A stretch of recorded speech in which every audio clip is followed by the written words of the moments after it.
في الفيديو ده احنا نعمل حاجه مختلفه عن اللي عملناها قبل كده. المفروض ان انت بتستخدم موديلز موجوده في الموقع.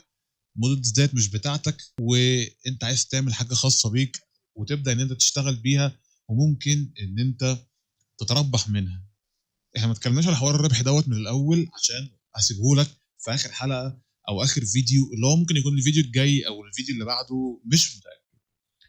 اول حاجه انت لازم تعرفها، الموديل اللي انت هتعمله ده لازم يكون ليه عدد صور معينه الموقع بيحطها لك، تكون الصور دي كلها مرتبطه ببعض، جودتها حلوه، عشان الموقع يقدر يعمل لك موديل كويس تقدر انت تشتغل بيه على طول. طيب، اجيب الصور منين؟ انا ما عنديش صور. تقدر ان انت تلف على السوشيال ميديا، على مواقع الديزاينز والحاجات اللي زي كده، اقعد دور على ستايل معين من الصور وحمل كميه كبيره منه عشان تقدر ان انت تشتغل بيه. طب يا عم انا عايز اعمل صور ليا بشخصي انا، جمع صور ليك جودتها كويسه وتعالى برضو معايا وهقول لك الدنيا هتكون ماشيه ازاي. ولو عملت صور ليك تبقى كويسه. الحوار ده اصلا موجود في ستيبل ديفيوجن، ممكن تدخل تبحث عنه وتعرف بيشتغل ازاي، ولكن محتاج منك جهاز قوي بكارت شاشه قوي. يعني ممكن الجهاز قشطه مواصفاته متوسطه مثلا، بس انت محتاج كارت شاشه اهم حاجه. هنروح للتريننج اند داتا سيتس وهنشوف، هتلاقي عندك الدنيا فاضيه. هتدوس على كرييت نيو داتا سيت، هتكتب هنا مثلا يا عم بنت ارت مثلا، تكتب في الديسكريبشن اي هبل، اي حاجه مثلا ان انت عايز بنت ارت فور اول، اي حاجه بقى، وتدوس كرييت داتا سيت. هتلاقيها فاضيه مفيهاش حاجه. هيقول لك كليك هير لو انت عايز ترفع حاجات. تيجي ترفع، ما ترفعش الا 40 صوره اللي هو بيقول لك عليهم. انا حاليا معايا 30، فهسحب ال 30 واحطهم واخليه يعد. انا جبت ال 30 دول كلهم مرتبطين ببعض او مش كلهم قوي، يعني هستناه يعمل ابلود، بعد كده ارجع لكم واقول لكم الكلام هيمشي ازاي. دلوقتي دول كل الصور اللي مش مرتبطين ببعض قشطه يعني، بس هم كلهم قريبين من بعض. انا رفعتهم في الداتا سيت. عايز ان انا اعمل ترين للصور ديت عشان انا استخدمها بعد كده، واقدر ان انا اقول له يرسم لي بنفس الشكل دوت، وانا ما بعرفش ارسم. بدوس على كلمه ترين، هنا يطلع لي الموديل، وانا هسميه بنت ارت. برضو نفس الكلام، عايز ان انا اعمل الريزولوشن بتاعته اخليها اعلى حاجه. البيس موديل عايز ان انا اخليه اعلى حاجه برضو. هنا الديسكريبشن بتاعه هعمله بنت ارت فور اول برضو، وانا لسه هتعب نفسي. هنا الكاتيجوري بتاعته هنخليها كاركترز مثلا او جنرال او هكذا. خليها جنرال لان احنا ممكن نخليها من حاجات تانية بعدين، مش لازم كاركترز بس. ولا اقول لك خليها كاركترز لان احنا عايزينه شخصيات. نخليه ديجيتال ارت مثلا، خليها ديجيتال ارت او خليها ديجيتال بينتنج عشان تبقى كده بس. فلاي حد لازم يكتب الاول ديجيتال بينتنج عشان يبقى. بعد كده لو عايز ان اس اف دبليو ممكن، ولكن ما اعرفش، انا كنت بعمله من ان اس اف دبليو على اساس ان هو اشوف هيعمل ايه. ما بتحصلش حاجه، فعلها ما تفعلهاش براحتك. انت عندك موديل واحد في النسخه المجانيه، هتدوس ستارت تريننج ونستنى لحد بقى ما يعمل التريننج. فانا هتفرج عليه لحد ما يخلص وارجع لكم تاني. طيب دلوقتي هو عمل ضم، تيجي تدوس اصلا يقول لك ضم ومش عارف ايه تقدر تستخدمه. ولو دوست الايه تاخد البروموت، هتلاقي البروموت اللي هو الديجيتال بينتنج وتدوس على كلوز. عايزين ان احنا نستخدم البروموت دوت ونشوف اصلا البروموت ده بيشتغل ازاي. هتدوس على ايمج جنريشن وتروح هنا وتدوس كنترول في على ديجيتال بينتنج وتحط كوما وتدوس على مسطره وتكتب البروموت بتاعك. ممكن مثلا يعني نكتب كيوت جيرل مثلا، كيوت جيرل رياليستيك بس. على كده تقفل بقى طبعا الالكامي طبعا وتختار البروموت دوت بيشتغل ازاي طبعا. وهنا الكاستم موديل وتختار الموديل بتاعك من هنا جنريت ذس موديل وخلاص على كده وتدوس على جنريت. افتح الاول البروموت ماجيك عشان تظبط الدنيا وتخلي الموديل بتاعك يشتغل كويس، وتدوس على جنريت وتستنى شوف الماجيك اللي بجد. شوف الماجيك اللي بجد بجد يعني. طبعا في غلطه ان رياليستيك مش مظبوطه، ولكن هنعديها. يقول لك NSFW content detected. انا هوقف الفيديو اتاكد، وبعد كده اشغل واشوف. اتضح ان هم يقول لك NSFW ومش عارف ايه وبتاع، طلع مفيش حاجه.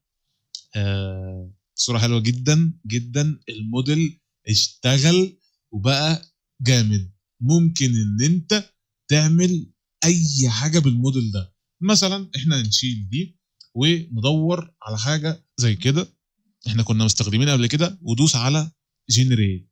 هنشوف الصوره تطلع عامله ازاي. هل هتطلع كويسه زي ما احنا عايزين ولا هتبوظ خالص؟ برضه هيقول لك NSFW ومش عارف ايه. تيجي تدوس على كليك فيو. ايه الجمال ده؟ انا عجباني الصوره. انت ممكن ما يعجبكش، بس انا عجباني الصوره دي معموله بناء على شويه صور تانية انا جايبها من على بيهانس. طبعا انت بص شوف جمال الصور. مثلا ممكن هنا نشيل جيرل، نخلي بس اللي هو جيرل بالتاتوز ومش عارف ايه وبتاع، وشيل كل ده ودوس على جنريت عشان نتاكد اخر مره، ونشوف الصوره عامله ازاي، كويسه برضو ولا هيطلع مشاكل. انا مستني ان يحصل اي مشكله عشان اقدر اقول لك هتحل المشاكل دي ازاي. لو ما طلعش مشاكل يبقى قشطه زي الفل. الموديل ده انا ممكن اعتمده بعد كده في شغل يعني. هيقول لك NSFW ومش عارف ايه وبتاع، دوز فيو ومفيش مشاكل.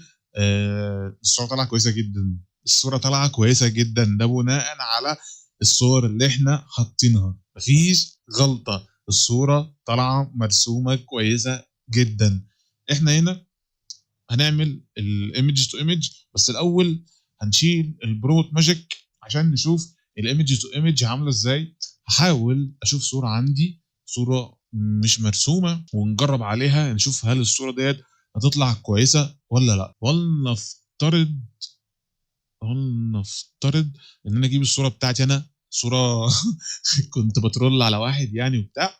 هتلاقي عندك الانسترنت، وهتلاقي عندك حاجه اسمها الجاديانز سكيل. هنجرب الاثنين ونشوف اللي هيحصل. جاديانز سكيل انا بخليها على 6، في الحاله دي بيخليها على 6، وهنا السترنت هنا برفعها شويه وبخليها على 6، يعني 0.66. طب اللي تحت ديت بتعمل ايه؟ دي كل ما انت بترفعها اعلى كل ما هي بتكون قريبه من الصوره اللي انت حاططها. كل ما انت بتقلها كل ما هي بتبعد عن الصوره اللي انت حاططها. تمام؟ عملنا كده، هتدوس على جنريت وتشوف الصوره بتاعتك عامله ازاي. هنا ممكن خليها مان مثلا، ونخلي دي هيز فيس. هل هيطلع صوره زي ما انا كاتب في البروموت ولا لا؟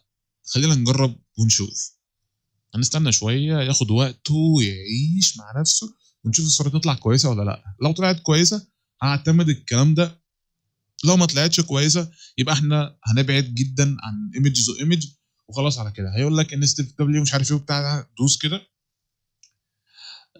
مش مظبوطه قوي يعني، ولكن ممكن مع التحسينات وان انت تقعد تجرب على صور كتيره وبتاع. لان انا الصوره بتاعتي كانت مليانه نويز، انا كنت قاصد، فبلاش يعني.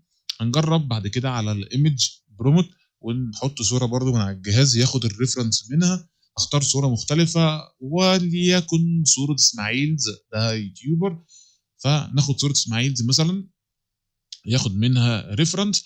والمره دي انا هجيب بروموت مختلف، امان او اكيوت مان، وندوس على جنريت ونشوف هل الصوره هتطلع حلوه ولا لا.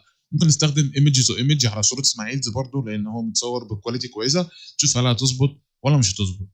ما لعبتش في اي حاجه، ما لعبتش في اي اعدادات. المفروض اصلا اعدل في الاعدادات ديت، لكن انا ما لعبتش في اي حاجه. انا مستني ان هو يطلع تكون ريفرنس من صوره اسماعيل زي نفسه. برضه هيقول لي نفس الكلام، اجي ادوس دي ريفرنس من صوره اسماعيل، اللي هو جاب تفاصيل وشه شويه وبدا ان هو ينفذها تطلع بالطريقه دي. لو غيرت دي وجيت رفعتها لفوق شويه اخليها ل 0.74 ودوست على جنريت، المفروض ان هي تكون اقرب اكتر لصوره اسماعيل. نيجي ندوس، هو حاول ان هو يجيب ملامح اسماعيل دي شويه في الصوره، ولكن يعني قلشت منه يعني، عشان اصلا الصوره بتاعت اسماعيل دي كانت صوره ترول، فقلشت منه شويه، ولكن هو قرب لملامح اسماعيل.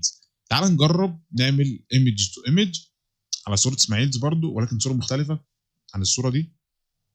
ندور عليها تاني لانها تاهت مني، وندور عليها.